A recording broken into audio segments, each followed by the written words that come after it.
i'tiqad a'immatil hadis.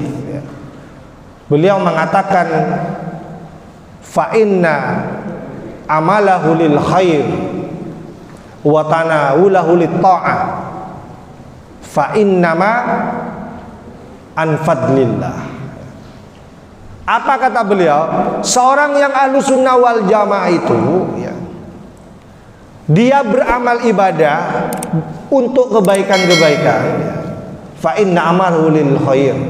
Sesungguhnya amalan-amalannya yang untuk kebaikan itu wa tanawulahu lit ta'ah, dan semua ketaatan-ketaatan yang dia wujudkan itu innama an fadlillah, semuanya itu karena keutamaan Allah. Kalau itu ditanamkan di dalam setiap kita melaksanakan ibadah, maka tidak akan muncul rasa sombong di ujung ibadah yang kita laksanakan itu.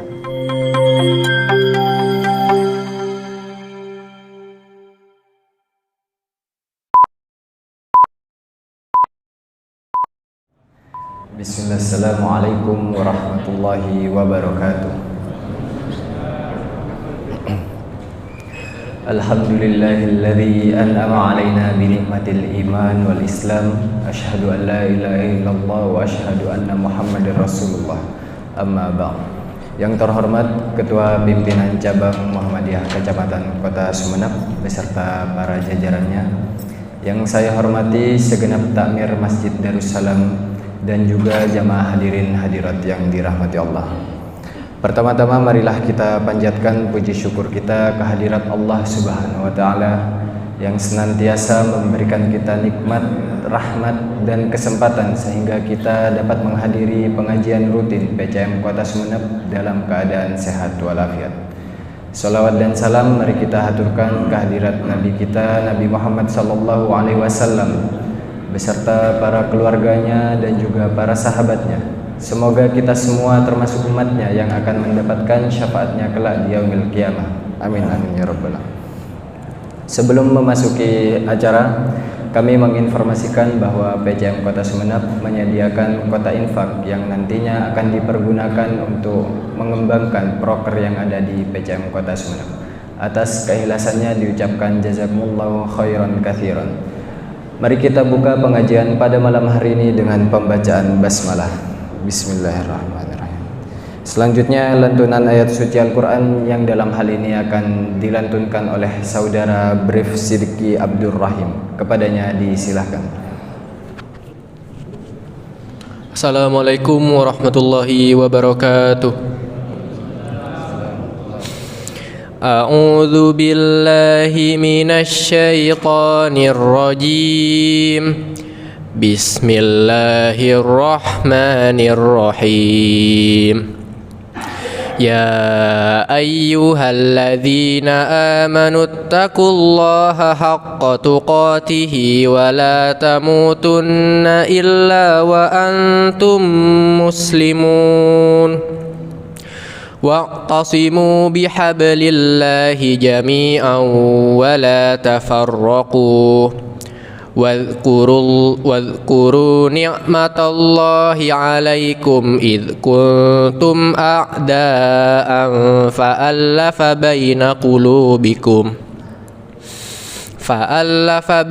qulubikum fa asbahtum bi ni'matihi ikhwana wa kuntum ala syafa hufratin minan nari fa anqadhakum minha kadzalika yubayyinullahu lakum ayatihi la'allakum tahtadun. Waltakum minkum ummatun yad'una ilal khairi wa ya'muruna bil ma'rufi wa yanhauna 'anil munkar wa ulaika humul muflihun. Wa la takunu kalladzina tafarraqu واختلفوا من بعد ما جاءهم البينات وأولئك لهم عذاب عظيم. Sadaqallahul azim. Assalamualaikum warahmatullahi wabarakatuh. Sadaqallahul azim. Maha benar Allah dengan segala firman-Nya. Selanjutnya kajian Al-Islam dengan tema di ujung ketaatan kepada Allah ada perangkap setan oleh Dr. Muhammad Zainuddin SH SHI MHum. Kepadanya disilakan. Bismillahirrahmanirrahim. Assalamualaikum warahmatullahi wabarakatuh.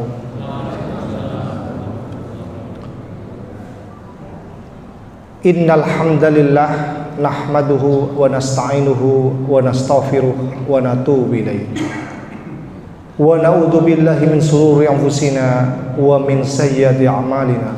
May yahdihillahu fala mudhillalah wa may yudlil fala hadiyalah. Asyhadu an la ilaha illallah wa asyhadu anna Muhammadan abduhu wa rasuluh, amma ba'd.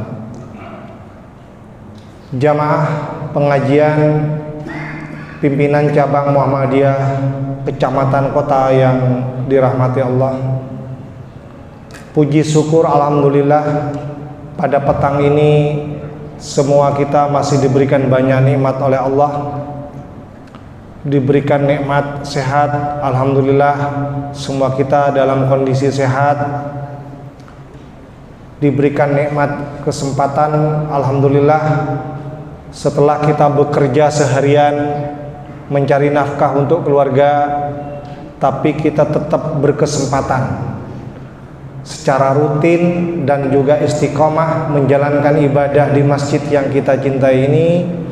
Secara rutin kita juga istiqomah mengaji bersama setiap malam Rabu.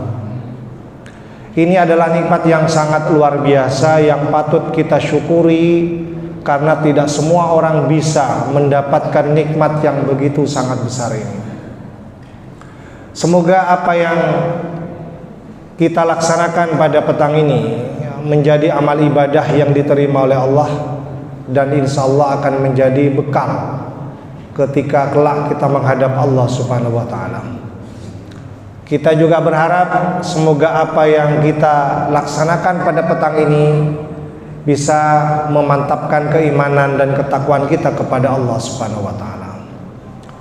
Salawat serta salam marilah kita juga sampaikan kepada junjungan kita Nabi Muhammad SAW, kepada keluarganya, kepada para sahabatnya, dan juga kepada seluruh umatnya, termasuk kita semua yang tetap senang mengaji dan mengikuti sunnahnya hingga akhir zaman nanti.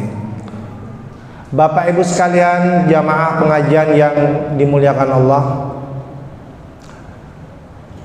setiap hari kita semua berusaha untuk selalu taat beribadah. Setiap hari kita ikhtiarkan bagaimana kita supaya selalu taat beribadah. Apakah kita yang sudah taat beribadah ini dijamin selalu tidak diganggu oleh setan, dijamin untuk selalu berada dalam hidayah Allah, sehingga kita selalu terus taat hingga akhir hayat kita nanti itu. Jamaah yang berbahagia, seorang ulama bernama Mutarrif Ibnu Abdullah Asy-Syihir, senior tabi'in, tokoh tabi'in.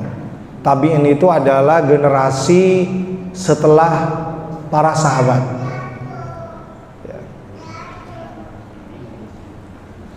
Nah, Mutarrif Ibnu Abdullah Asy-Syihir ini adalah senior generasi tabi'in. Dia pernah mengatakan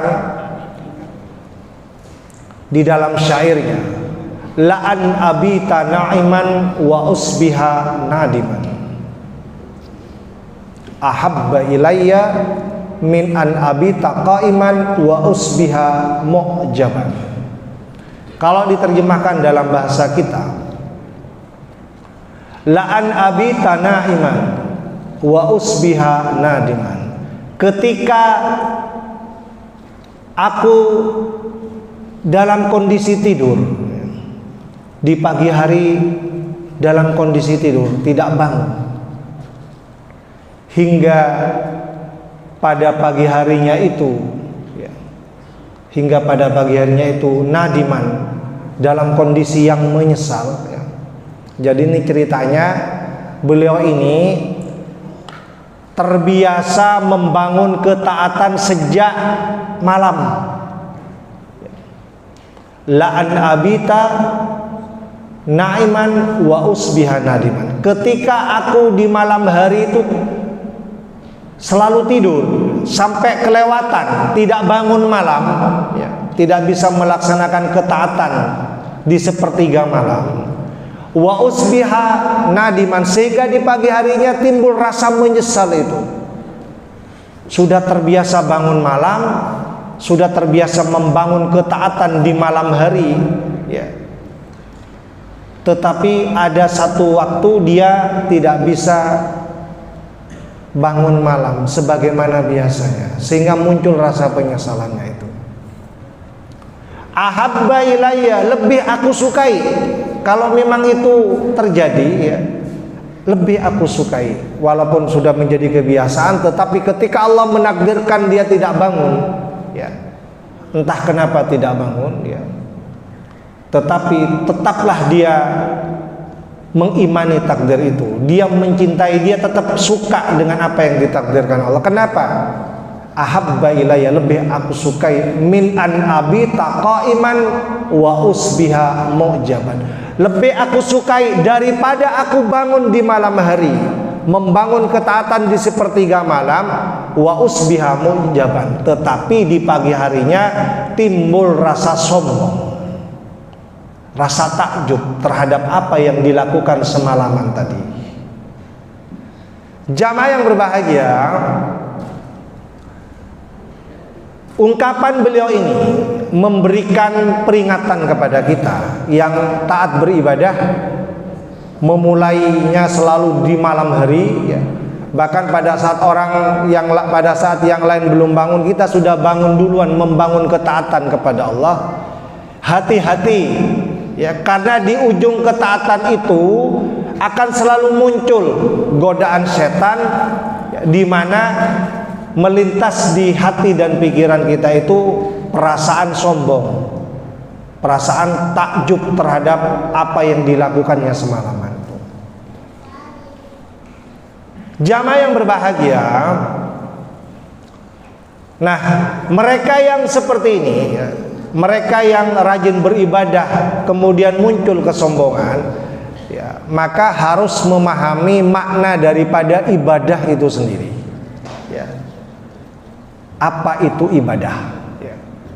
Disebutkan oleh Az-Zajjaj dalam kitabnya, dia mengatakan al-ibadah fil lughah, ibadah secara bahasa itu adalah at-ta'atu wal khudu'.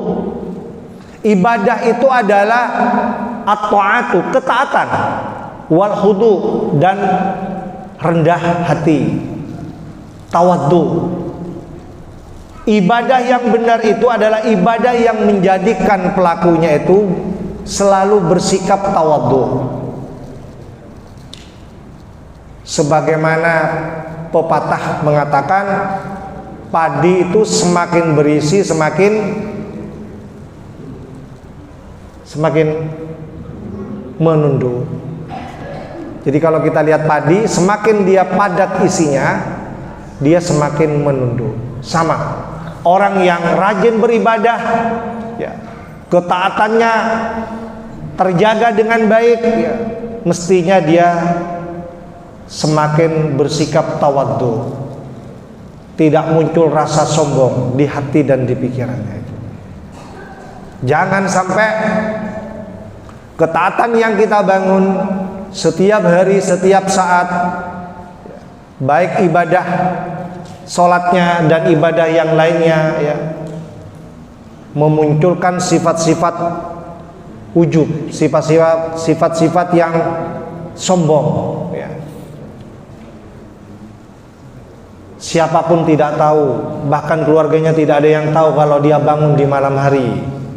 Ya, tapi siapa yang pernah menduga, ya, setelah selesai sholat subuh, ya, dia memegang HP-nya, ditulis di statusnya dengan mengatakan alangkah indahnya, ya, sholat di sepertiga malam misalnya. Ya. Apa tujuannya? Tujuannya memasang status ketaatannya di sepertiga malam, ditulis di status WA-nya atau di status media sosialnya yang lain. Ya. Kalau itu tujuannya adalah untuk memotivasi orang lain dan keluarganya supaya melakukan hal yang sama, ya, saya kira itu juga baik. Ya. Kita tidak boleh suudzon. Ya. Mungkin maksudnya adalah supaya orang yang membacanya juga ikut menghidupkan malamnya dengan takbir, ruku dan sujud di hadapan Allah. Ya. Tetapi kalau tujuannya itu adalah untuk kesombongan, untuk gaya-gayaan supaya disebut orang yang alim, ahli ibadah, taat beribadah, saya kira itu yang dimaksudkan oleh Mutarrif Ibnu Abdillah Asy-Syihir tadi. Jamaah yang berbahagia, oleh karena itu jangan sampai ketaatan kita kepada Allah itu berakhir di ujung itu dengan kesombongan. Bapak Ibu sekalian, jamaah yang berbahagia, tapi bagaimana Ustadz? Kadang-kadang secara tidak sadar itu muncul di hati dan pikiran kita. Setiap kali kita itu menunjukkan ketaatan kepada Allah, apakah ibadah sholatnya, ibadah puasanya, sedekahnya, kadang-kadang itu tidak disadari muncul sendiri Ustadz di hati dan pikiran. Gimana caranya itu Ustadz? Supaya kita terhindar, ya, dari pikiran-pikiran yang seperti itu.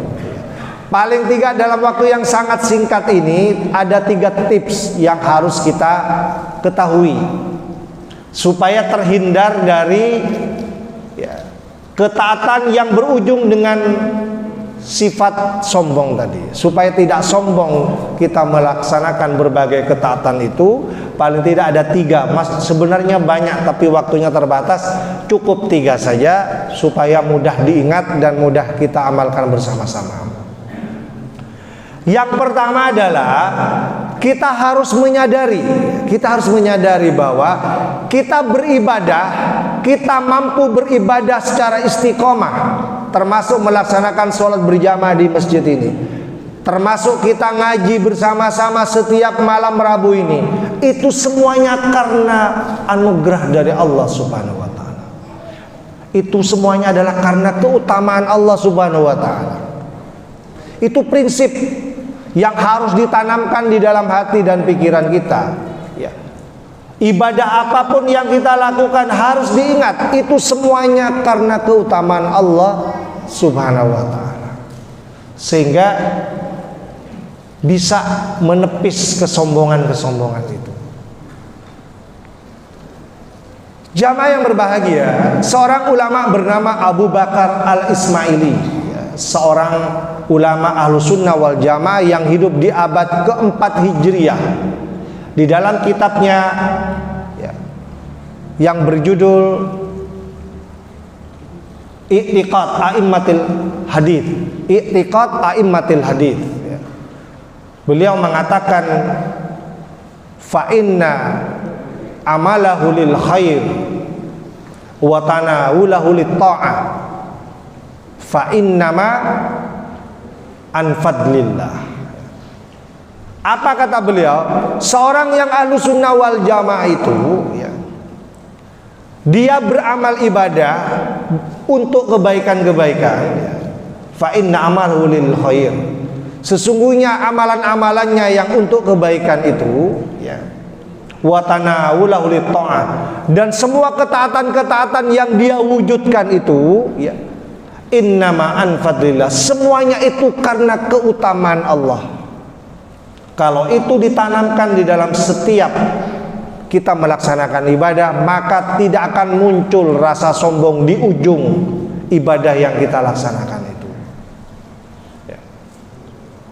Makanya Allah mengingatkan dalam surah An-Nur, ya, yang terkenal itu surah An-Nur yang sering dibacakan oleh ustadz kita. Allah berfirman, walaula fadlullah, ya, alaikum, jikalau bukan karena keutamaan Allah kepadamu, warahmatuhu, dan jikalau bukan karena rahmatnya, mazaka minkum min ahadin abada, ya, maka sekali-kali kamu tidak akan bisa membersihkan dirimu, ya. Surah An-Nur ayat 21 kalau nggak salah, ya.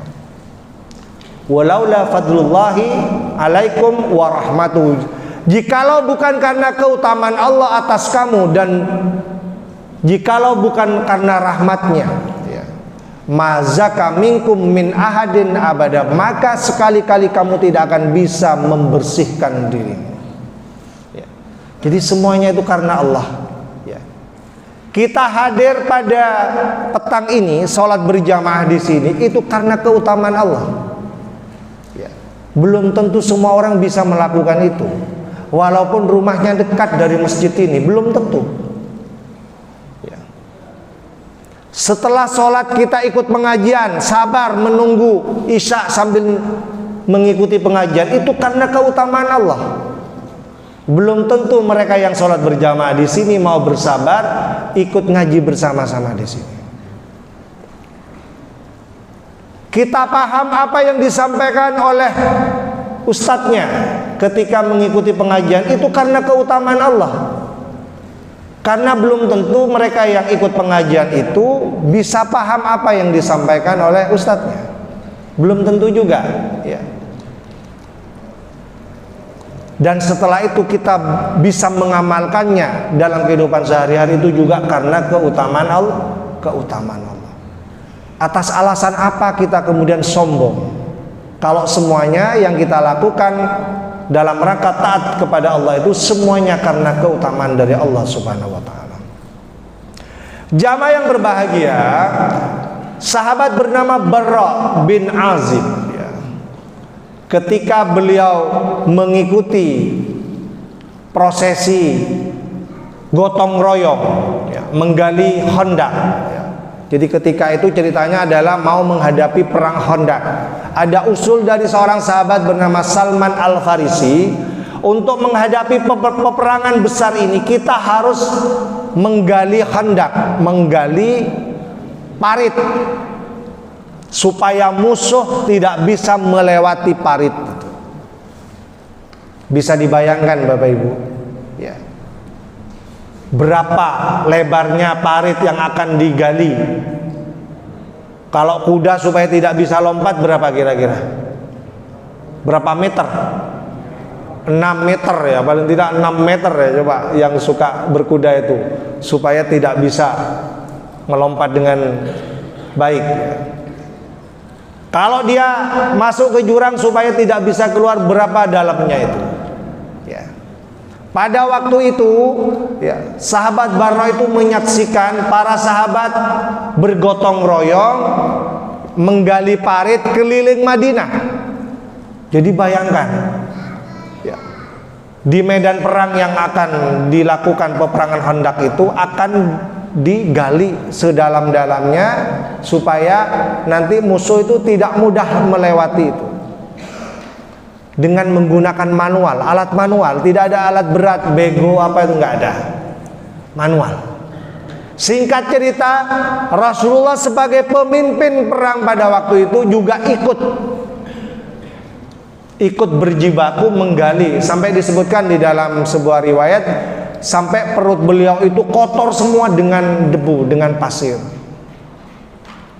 Nah, di tengah-tengah kesibukan beliau memimpin secara langsung gotong royong menghadapi peperangan Khandaq itu, Rasulullah menyempatkan diri menanamkan kepada semua para sahabatnya sebuah keyakinan yang prinsip yang sangat penting dengan mengatakan, wallahi, demi Allah, laulallah, seandainya bukan karena Allah, mahtadaina, kita tidak akan pernah mendapatkan hidayah, wala tasaddaqna, dan kita tidak akan pernah bisa bersedekah, wala sallaina, dan kita tidak akan pernah bisa melaksanakan sholat. Sabda Rasulullah ini juga mengingatkan kepada kita dapat hidayah itu karena Allah. Seperti yang saya sampaikan pada pertemuan sebelumnya itu kewenangan Allah. Allah memberikan kewenangan secara mutlak kepada siapa hidayah itu akan diberikan.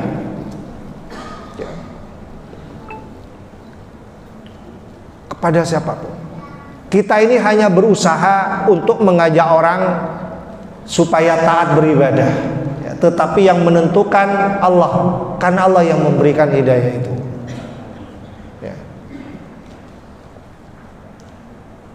Jamaah yang berbahagia, makanya disebutkan di dalam sebuah ayat, Allah menegur Rasulullah ketika Rasulullah menangis sedih karena tidak mampu mengajak pamannya untuk bersyahadat. Orang yang paling berjasa dengan Islam, dan yang memohon itu adalah kekasih Allah yang namanya Nabi Muhammad SAW, tidak bisa, hasilnya tidak bisa mendapatkan hidayah dari Allah. Bahkan dapat teguran dari Allah karena Rasulullah tetap minta ampun kepada Allah supaya pamannya diampuni segala dosanya, karena di akhir hayatnya dia tidak bisa melafadzkan syahadat itu.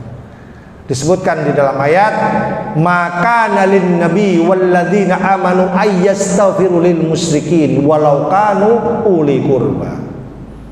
Tidak pantas bagi seorang nabi, tidak pantas bagi orang-orang yang beriman memintakan ampun bagi orang-orang yang musyrik. Walau kanu uli qurba, walaupun yang dimintakan ampun itu adalah kerabat dekatnya sendiri. Betapa besarnya anugerah Allah itu yang berupa hidayah itu. Tidak semua orang bisa mendapatkannya. Jamaah yang berbahagia, nah ini tips yang pertama yang harus kita selalu ingat.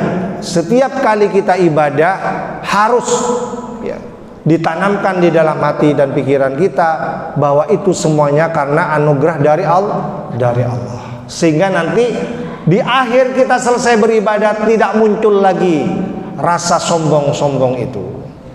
Kemudian yang kedua,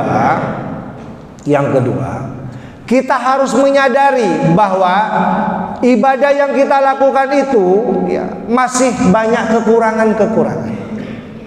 Sehingga tidak ada alasan kita untuk gaya-gayaan, sombong-sombongan. Jadi apa yang kita lakukan, walaupun sudah rajin beribadah sholat berjamaah di Masjid Darussalam, tapi masih banyak kekurangan-kekurangan.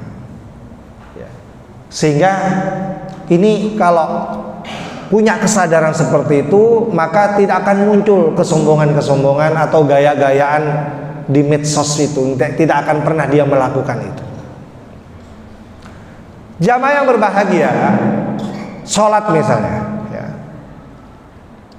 ada nggak yang sudah sholat selama 60 tahun di sini? Ada. Sholat selama 60 tahun. Kita wajib sholat itu berapa tahun? Wajib sholat berapa tahun? Diwajibkan sholat umur berapa? Umur yang disuruh pecut kalau tidak sholat umur berapa?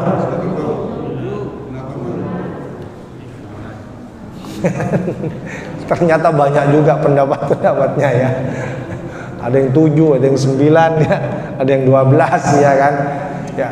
Terus sekarang umurnya sudah 60 tahun. Ya. Ada yang lebih bahkan mungkin ya. Katakanlah 60 tahun kita sholat, coba dihitung 60 tahun.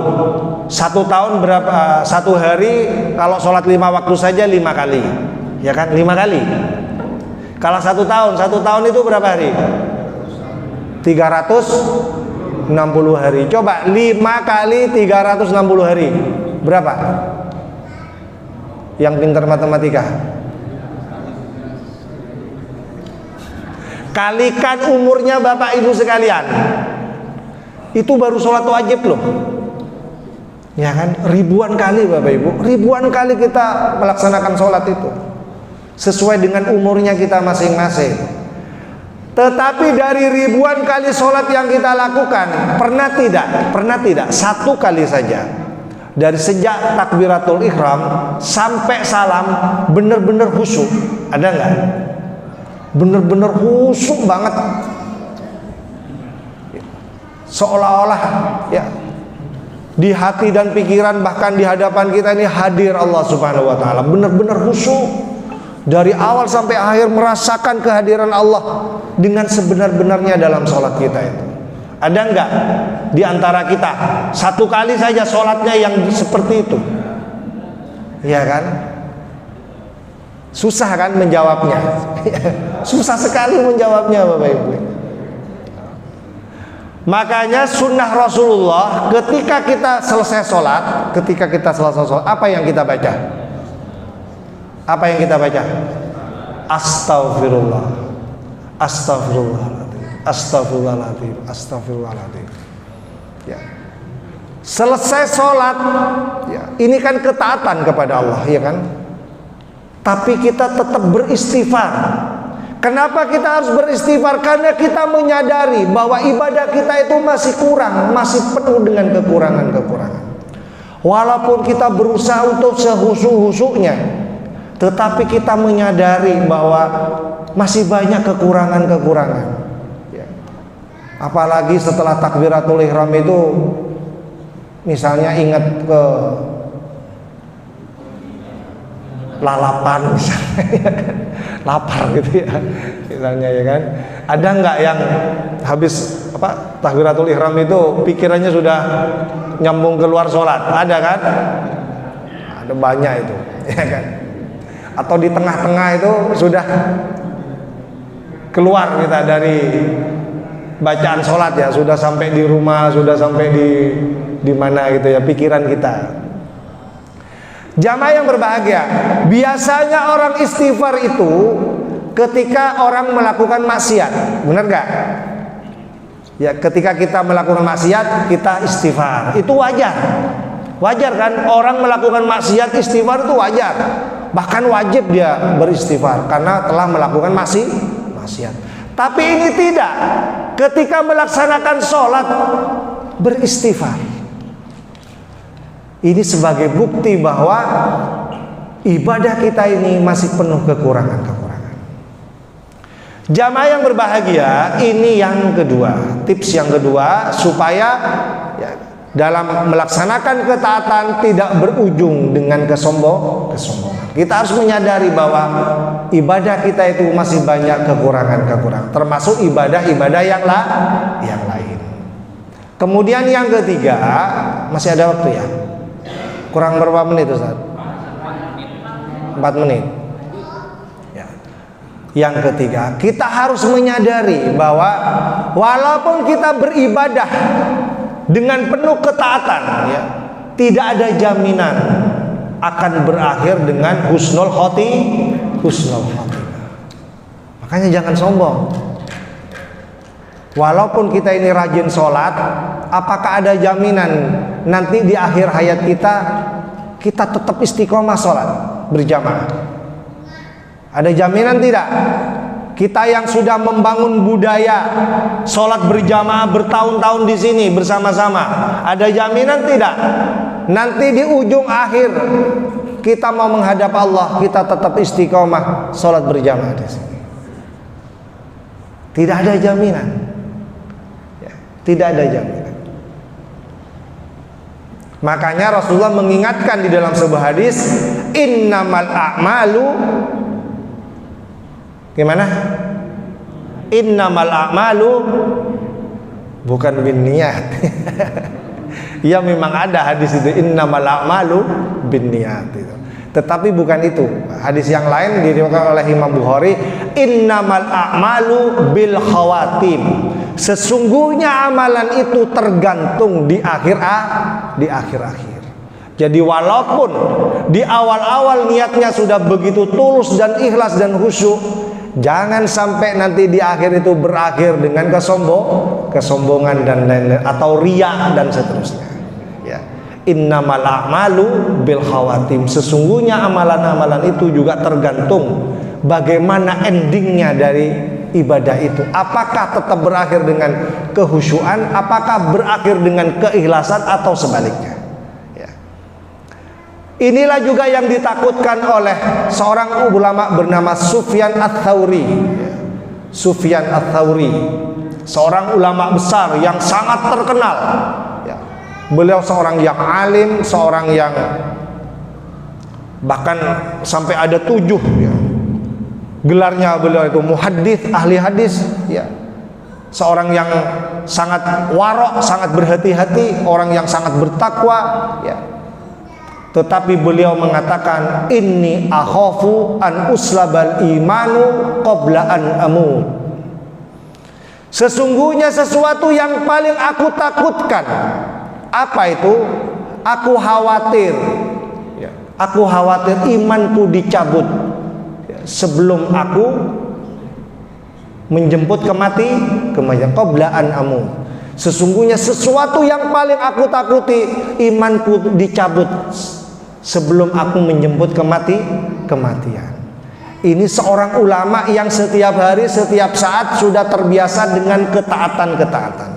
Tapi ada sesuatu yang paling ditakuti, khawatir nanti di ujung itu berakhir dengan sesuatu yang saya sebutkan tadi itu, kesombongan, riya, dan seterusnya.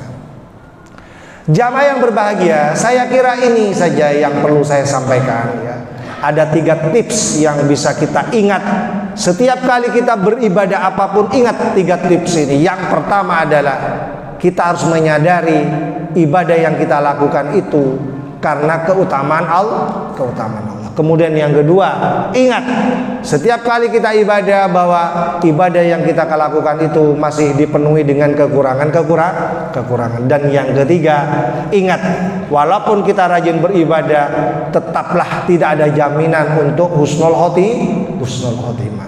Insya Allah kalau tips ini selalu diingat, insya Allah kita akan sempurna melaksanakan ibadah-ibadah yang kita laksanakan.